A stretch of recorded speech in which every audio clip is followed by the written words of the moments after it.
Eto guys, yung dating Nayong Pilipino, ayan oh, puro gubat na guys.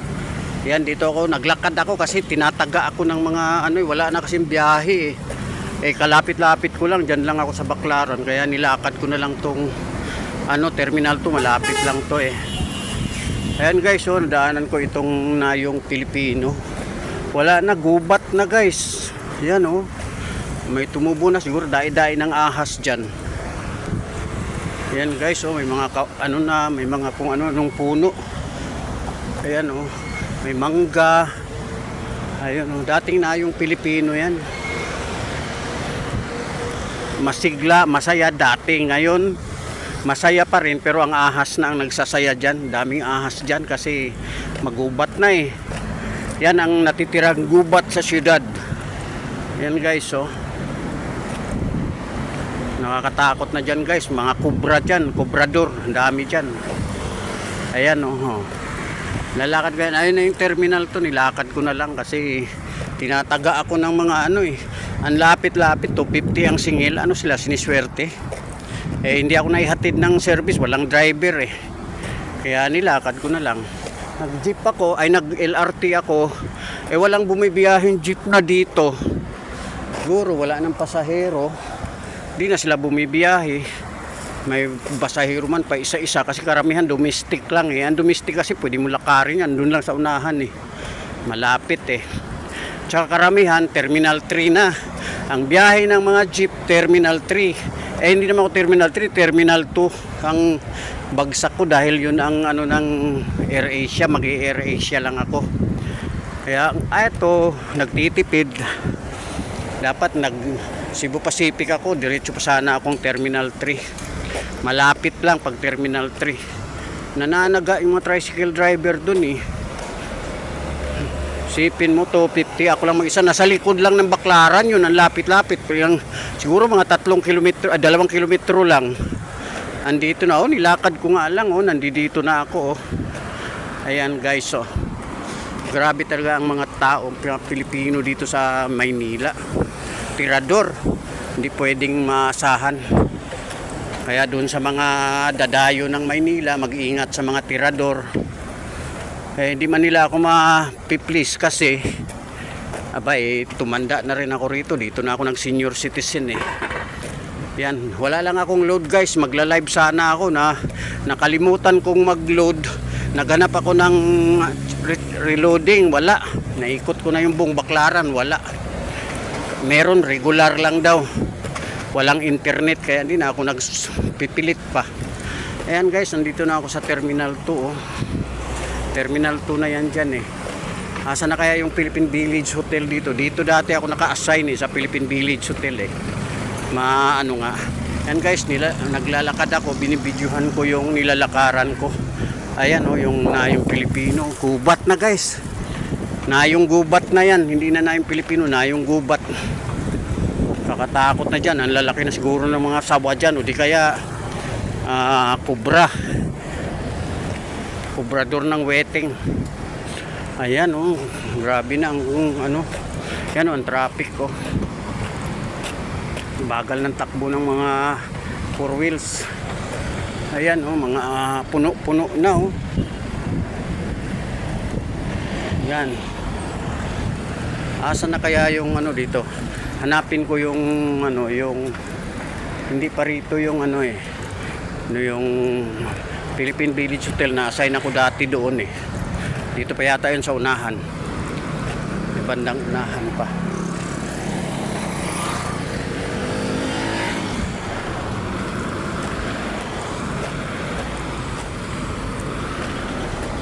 So, nagsipasok na sila sa Terminal 2.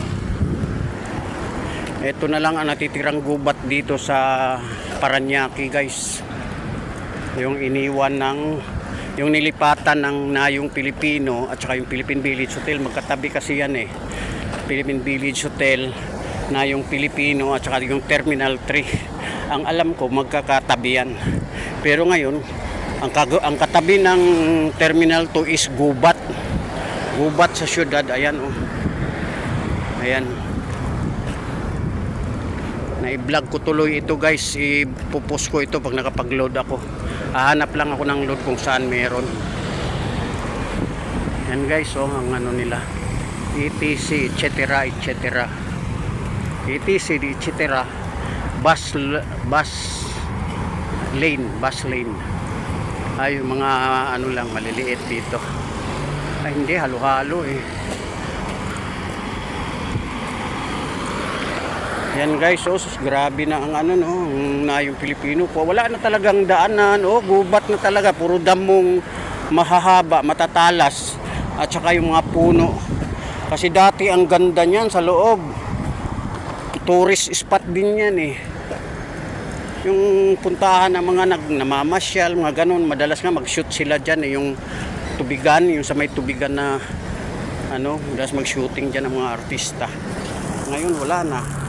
Ano ka pa mag-shooting dyan? Puro ahas ang ano mo dyan, kasama mo. Ayan oh. Asa na ba yung ano? Ay, ayun ang Philippine Village Hotel guys. Oh, ayun yung kulay dilaw na yun. Hindi pa rin nagbabago. Ayun yung building na yun, oh, yung kulay dilaw. Ayun. Ayun yun. Airport na yan dyan eh, Terminal 2. Haba-haba din yung nilakad ko pala.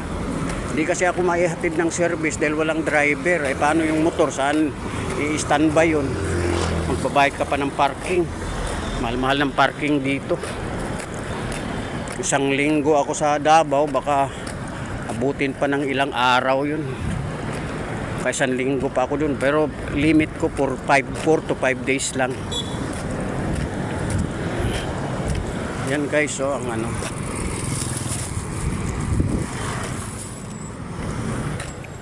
Malayo-layo din pala ang ano, Terminal 2. Ang alam ko kasi malapit lang ito sa ano eh. Sa Baclaran, nilalakad ko lang dati ito eh. Ayan oh. Ano na talaga, gubat na talaga. Ayan oh, lalaki ng puno. Napabayaan na ito ng gobyerno. Sa gobyerno ito eh. Aywan ko anong gagawin nila. Inano na nila yung kalsada oh. Nag-road widening na sila. Ayan oh. Road widening na yan. Dikit na ang kalsada sa pader ng ano, ng Nayong Pilipino.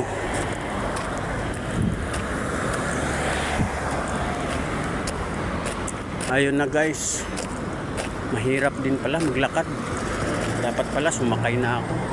Tinataga kasi ako 250 yan, lapit-lapit nito. Nalakad ko nga lang, oh, saglit lang. Guys.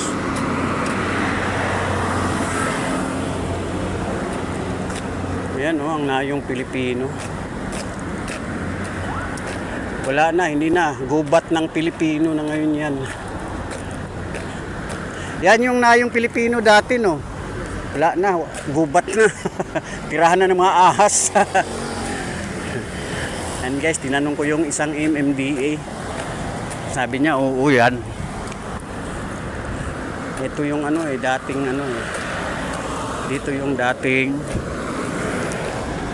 Philippine Village Hotel. Katabi kasi yan eh. Dito ako naka-assign dati sa Philippine Village Hotel sa panahon pa ni Marcos.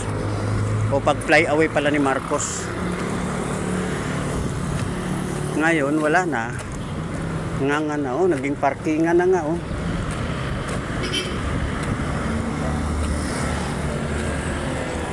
Yan guys, so ayun ang ano. Ginawa na palang ano yung ano. Ginawa na ang parkingan itong ano. Ayan yung PBH dati oh. Wala na, wasak na pala yung building. Yung building ni Marcos yan, Marcos building yan eh. Philippine Village Hotel. May unit dyan si Marcos, ang laki. Wala na, wasak na, winasak na pala oh. Ginawa ng parkingan ng mga malalaking truck. Ayun oh, yung dilaw na yun oh. Yun yung Philippine Village Hotel, nasa loob. Yun. Yun oh, ginawa ng parkingan ng mga lintik na truck na to. Ayan oh. Ayan oh. Ayun yung Philippine Village Hotel, yung dilaw na yun guys sa loob. Yung malaking building na yan. Dito ako sa ano, Terminal 2. Kasi alas 4 pa naman yung flight ko, 3 o di kaya 3:40. Tagal pa, wala namang bagyo eh. Wala namang bagyo eh. Kaya dito ako tuloy-tuloy lang. Okay guys, ayan dito ang Philippine Village Hotel dati. Ewan ko kung sino nang naka-occupy dyan. Ito ako sa Terminal 2. Akyat ako dito. Terminal 2 to eh. Ito ang exit ng Terminal 2. Ayan o. Ayan yung exit ng Terminal 2. Ayan o, may gwardiya o. Hindi tayo dyan. Doon tayo sa entrance syempre. Of course.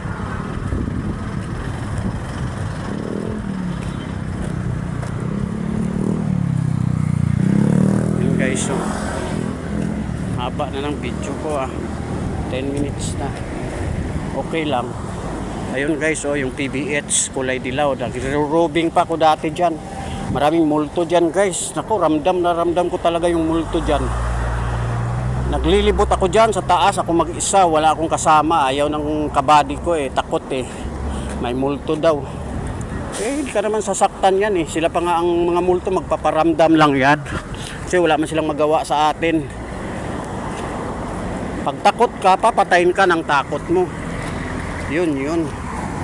O, ayan guys, so dito ako. Sa entrance ako eh. Ako sa entrance ng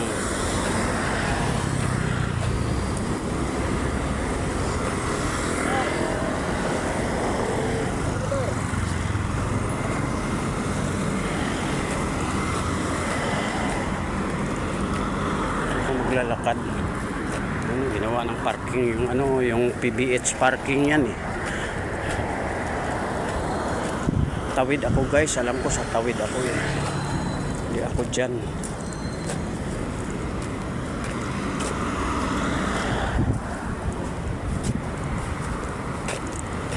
Ground floor lang ako eh.